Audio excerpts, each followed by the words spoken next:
하나님의 말씀 봉독하겠습니다. 로마서 14장 7절에서 9절까지의 말씀입니다. 로마서 14장 7절에서 9절까지의 말씀을 봉독하겠습니다. 우리 중에 누구든지 자기를 위하여 사는 자가 없고 자기를 위하여 죽는 자도 없도다. 우리가 살아도 주를 위하여 살고 죽어도 주를 위하여 죽나니 그러므로 사나 죽으나 우리가 주의 것이로다.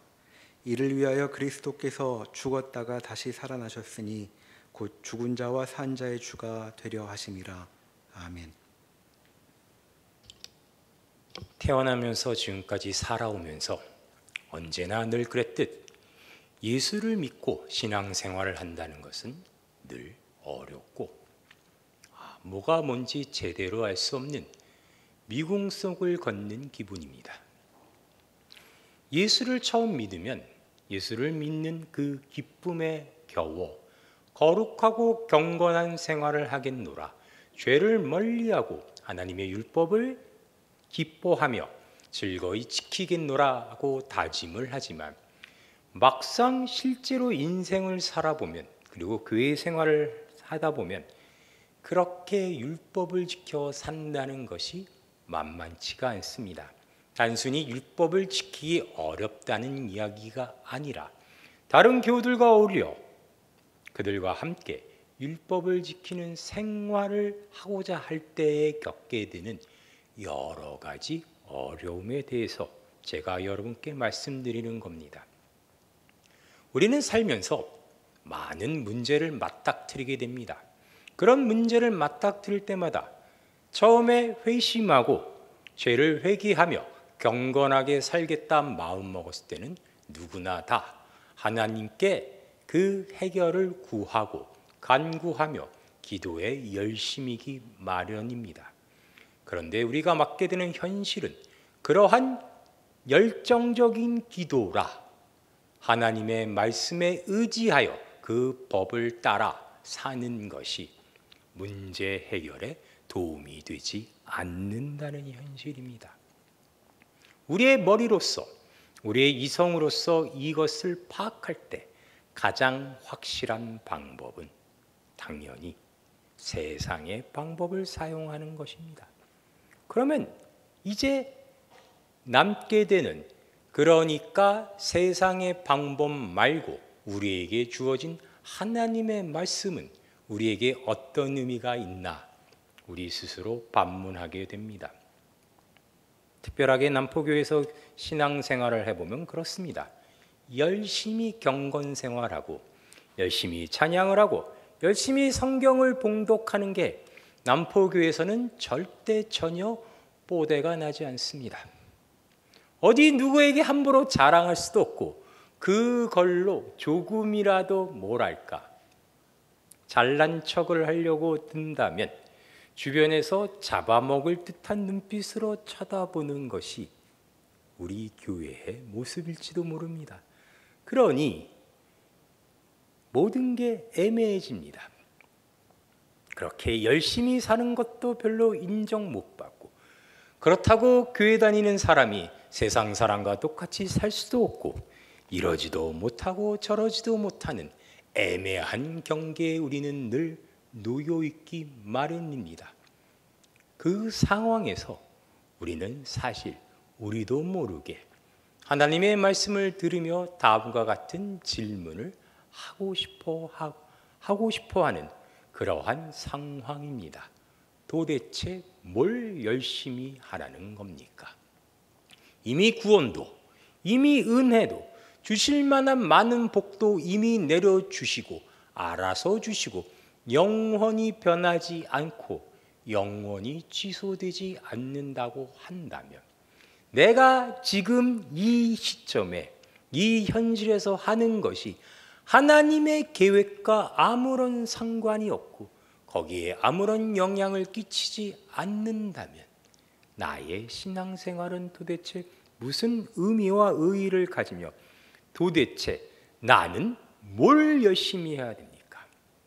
기도를 열심히 해야 됩니까? 찬양을 열심히 해야 됩니까? 아니면 신앙생활은 일주일에 1시간이면 족하고 나머지 시간은 열심히 세상에서 사회생활을 열심히 해야 됩니까? 무엇을 도대체 어떻게 하라고 어쩌라고 이렇게 하시는 겁니까? 라는 생각이 들기 마련입니다.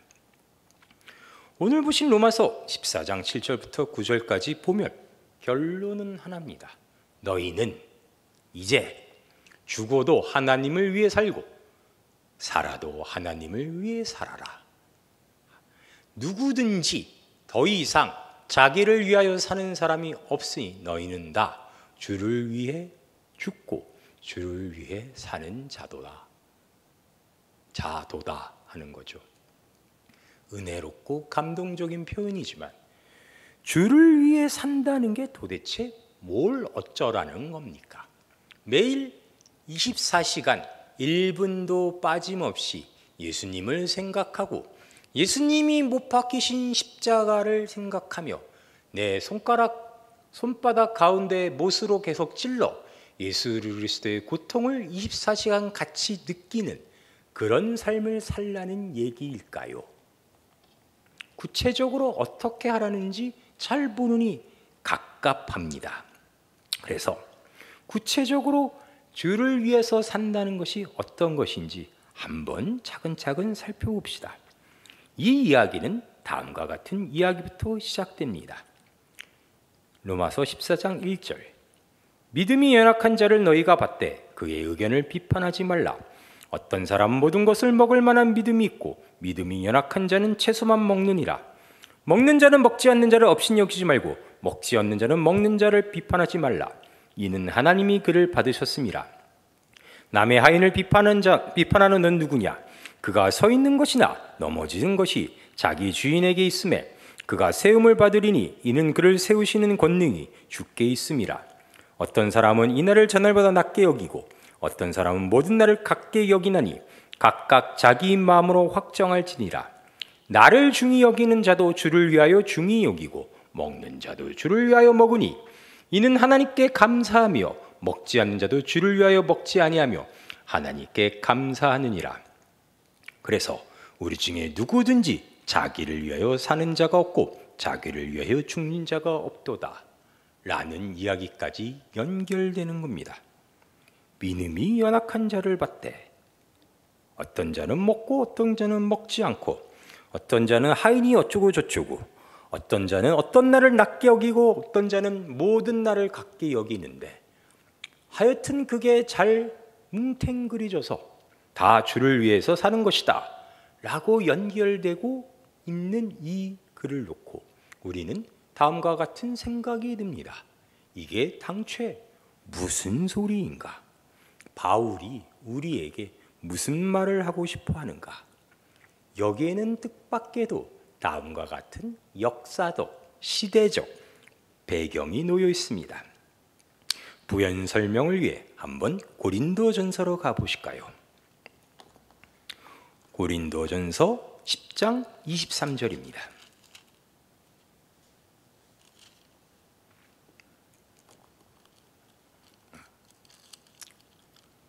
고린도전서 10장 23절 모든 것이 가하나 모든 것이 유익한 것은 아니요 모든 것이 가하나 모든 것이 덕을 세우는 것은 아니니 누구든지 자기의 유익을 구하지 말고 남의 유익을 구하라. 무릇 시장에서 파는 것은 양심을 위하여 묻지 말고 먹으라. 이는 땅과 거기 충만한 것이 주의 것임이라. 불신자인 중 누가 너희를 청할 때에 너희가 가고자 하거든 너희 앞에 차려놓은 것은 무엇이든지 양심을 위하여 묻지 말고 먹으라. 누가 너희에게 이것이 재물이라 말하거든 알게 한 자와 그 양심을 위하여 먹지 말라. 내가 말한 양심은 너의 것이 아니요 남의 것이니 어찌하여 내 자유가 남의 양심으로 말미암아 판단을 받으리요. 만일 내가 감사함으로 참회하면 어찌하여 내가 감사하는 것에 대하여 비방을 받으리요. 그런즉 너희가 먹든지 마시든지 무엇을 하든지 다 하나님의 영광을 위하여 하라. 당대에는 이제 예수 그리스도의 복음을 전파하는 사람들로 말미암아 지금 우리와 같은 교회가 세워집니다. 교회는 이전 구약 시대와 달리 많은 이방 교인들이 예배에 참여합니다. 그 이방인들은 각자가 자기가 살아온 그러니까 민족적 배경, 생활 습관, 문화가 달랐습니다. 쉽게 생각해 보면 유대인들에게는 구약부터 내려온 율법이기 때문에 그들이 그전부터 금기시해온 습관, 특히 음식에 관련된 법이 있었습니다. 유대인들은 여러분도 잘 알다시피 돼지고기를 먹지 않고 비늘이 없는 생선을 먹지 않죠. 그런 그들에게 이제 우리로 적용을 하자면 삼겹살 냄새 풀풀 풍기며 저 동쪽 끝 한국이란 나라에서 온 동양인이 자기도 하나님을 믿는다며 예배 시간에 나오는 겁니다. 그러니 그런 자들 사이에 이제 이런 충돌이 일어나는 거죠. 유대인들은 너희가 이제 하나님을 믿으려면 너희의 옛 습관을 버리고 우리의 관습을 따라야 한다고 주장을 하고, 새로운 이방인들은 그거와 이거는 별개니 너희가 간섭하지 말라고 하는 겁니다. 여러분들이 알다시피 유대인에게는 유대인의 절기가 있고 이방인에게는 이방인들이 지켜오던 절기가 있습니다. 멀리 갈 것도 없이 우리 한국 사람에게는 중요한 절기, 즉 명절이 있는데 대표적으로 추석과 설날이 있죠.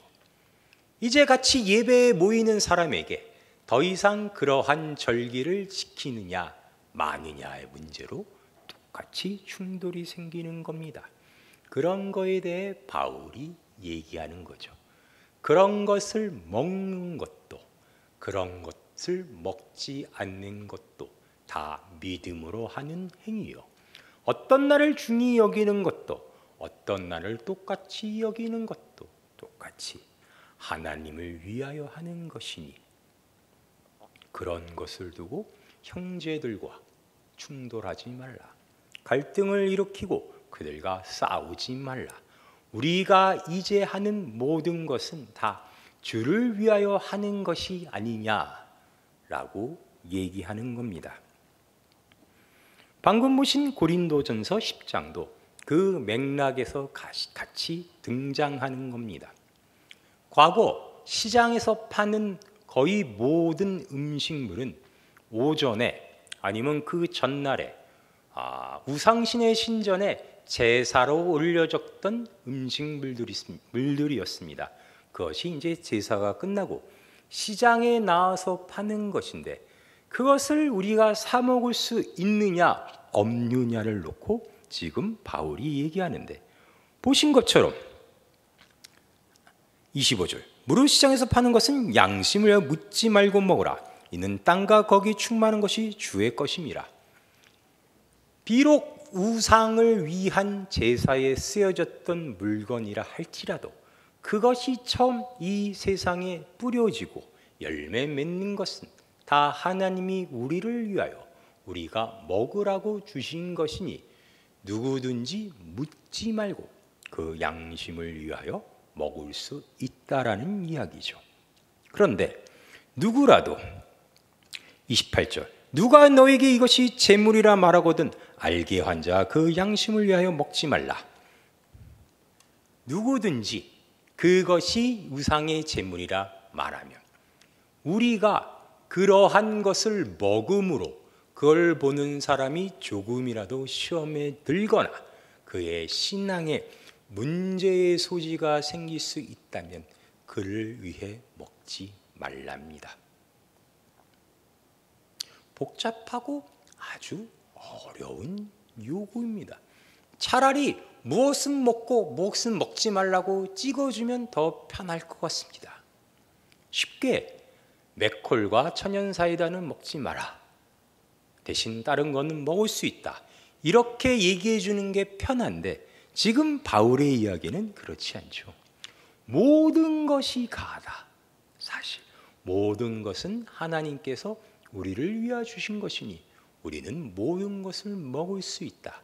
다만 그것을 함으로써 너의 형제가 너의 이웃이 시험에 들게 되게 된다면 너희는 그를 위하여 그것을 삼가라 라는 이야기죠. 앞서 봤던 이야기와 연결되면 우리는 다음과 같은 사실을 알 수 있습니다. 모든 것을 주를 위하여 하라는 이야기는 이제 보니 모든 것을 내가 아닌 내 이웃을 위하여, 나의 형제들을 위하여 하라라는 이야기였군요. 주를 위한다는 것은 주가 사랑하는 자들을 위한 것이요, 주께서는 이 세상을 사랑하시고 우리의 이웃들을 사랑하시기 때문에 이제 우리도 그에 동참하여 모든 것을 그렇게 해야만 한다라는 이야기입니다. 참으로 이제 기독교를 믿는다는 것은 아까 설명드린 것처럼 어렵고도 곤란한 일이었는데 점점 더 우리의 기대와 반대로 갑니다. 하나님을 믿으면 믿을수록 이제 우리는 완벽하게 자기를 위해서 할 수 있는 것이 없고 모든 것을 배타적으로, 모든 것을 이타적으로 해야만 하는 상황이 되었습니다. 이 얼마나 끔찍한 현실입니까? 그럼 도대체 왜 하나님은 이렇게까지 우리에게 우리 자신을 위해 하지 못하게 하고 하나님을 위하여, 이웃을 위하여 하도록 명령하셨을까요? 그것은 다음과 같은 하나님의 뜻과 이것이 완벽하게 연결되어 있기 때문입니다. 이것을 설명하는 아주 단순하고 쉬운 장면을 한번 찾아봅시다. 여러분과 제가 여러 번 본 적이 있는 창세기 39장입니다.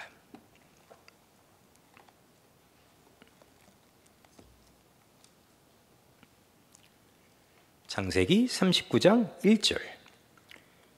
요셉이 이끌려 애굽에 내려가매 바로의 신하 친위대장 애굽 사람 보디발이 그를 그리로 데려간 이스마엘 사람의 손에서 요셉을 산이라.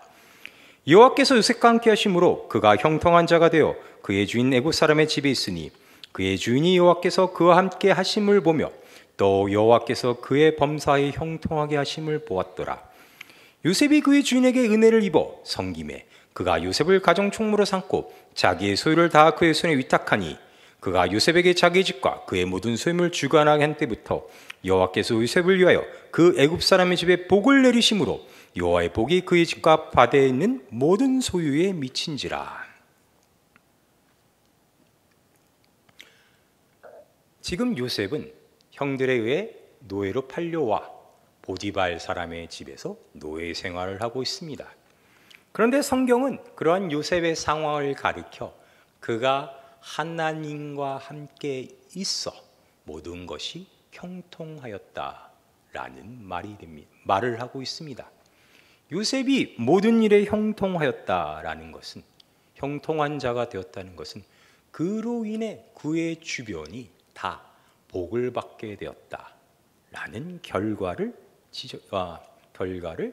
가리키고 있습니다. 쉽게 설명하자면 이런 거죠.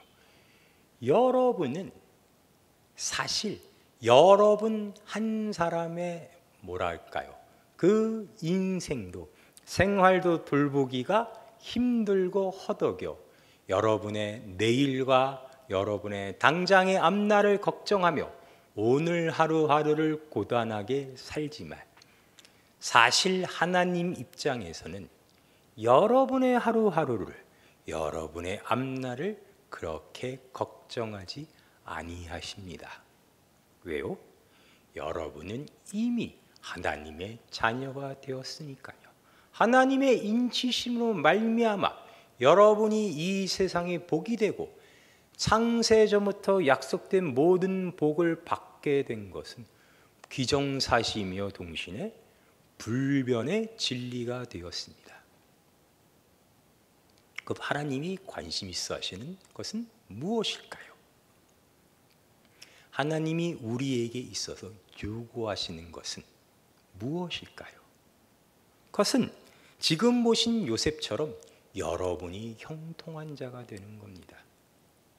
요셉은 지금 노예로 끌려 본인의 의지와 상관없이 남의 집에서 종살이를 하고 있습니다.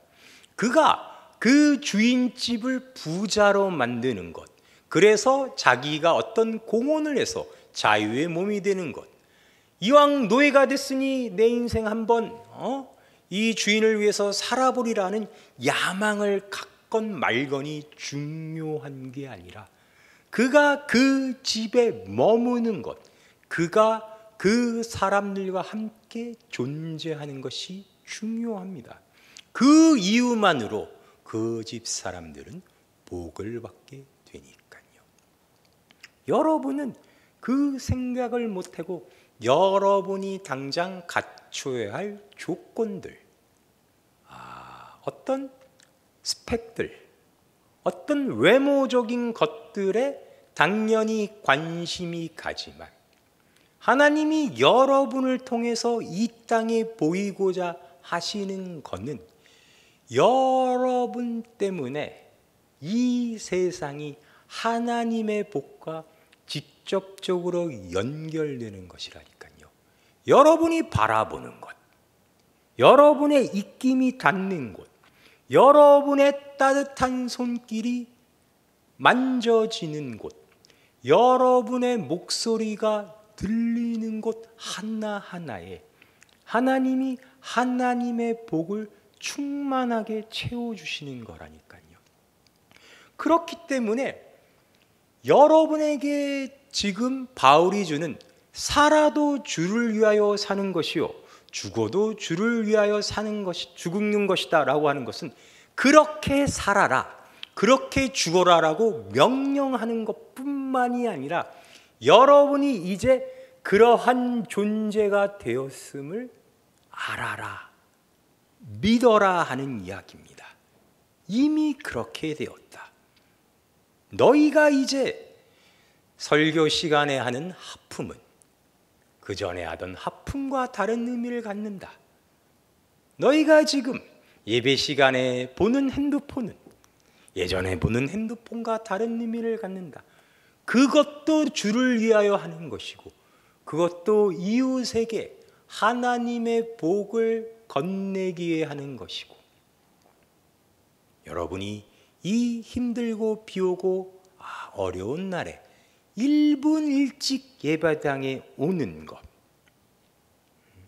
속으론 별로 좋아하지 않지만 교회에 왔기 때문에 어쩔 수 없이 싫어하는 교회 선후배와 웃으면서 인사하는 것, 그렇게 여러분이 여러분의 마음을 한번 접고 참고 인내하는 것도 여러분 개인을 위해 하는 것이 아니라 이 남포교회를 형통하게 하기 위해, 이 대한민국을 형통하기 위해 하나님의 나라가 이 땅에 임하여 하나님의 사랑이 이 땅에 충만하게 되는데 그 앞장서는 역할로 여러분이 서 있는 것이라니까요.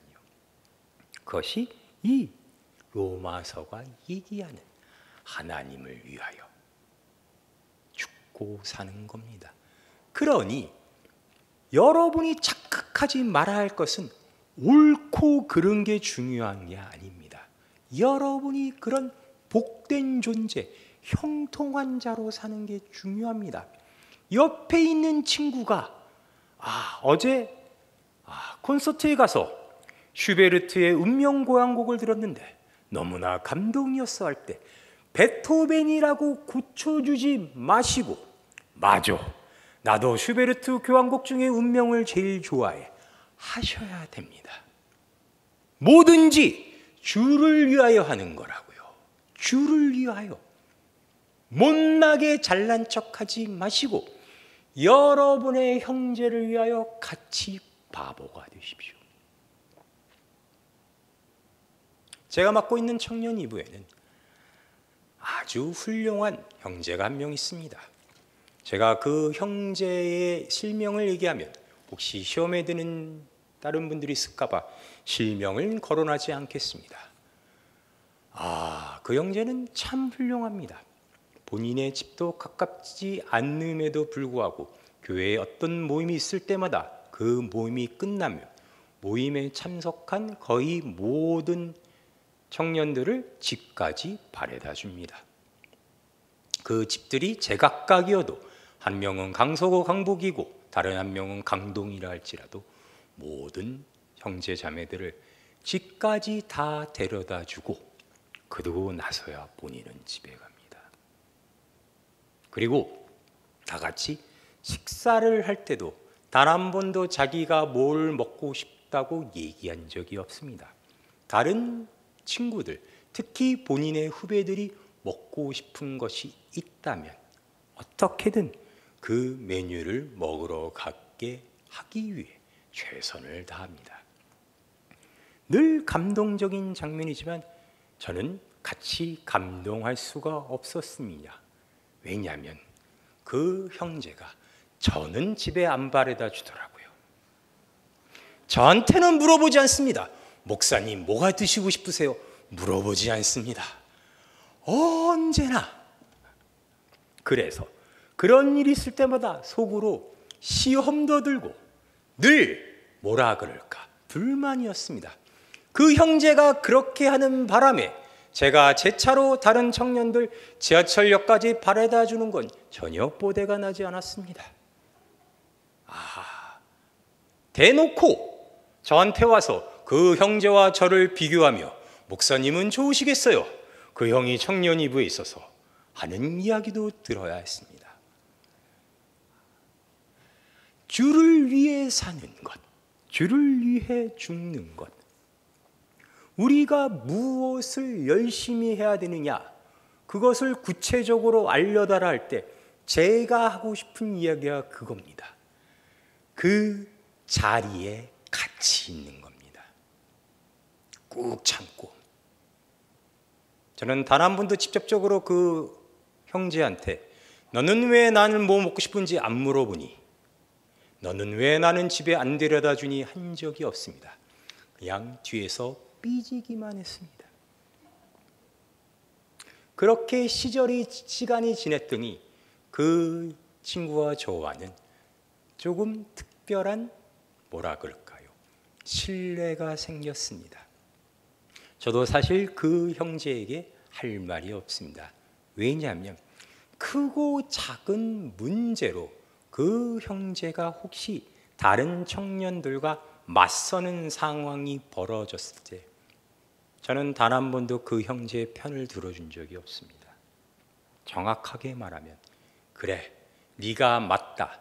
내가 걔한테 전화해서 걔가 틀렸다고 얘기할게. 단 한 번도 그래 본 적이 없습니다.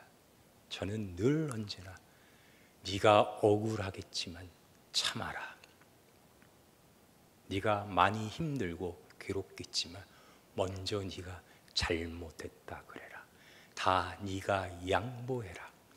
다 그 친구가 하자는 대로 하자. 저는 늘 그랬습니다. 건드기 힘들고 서로가 참 감정적으로 추스르기 힘든 순간도 있었지만 그런 고비들을 서로 격려하며 지내오다 보니 어느덧 그런 순간이 왔습니다.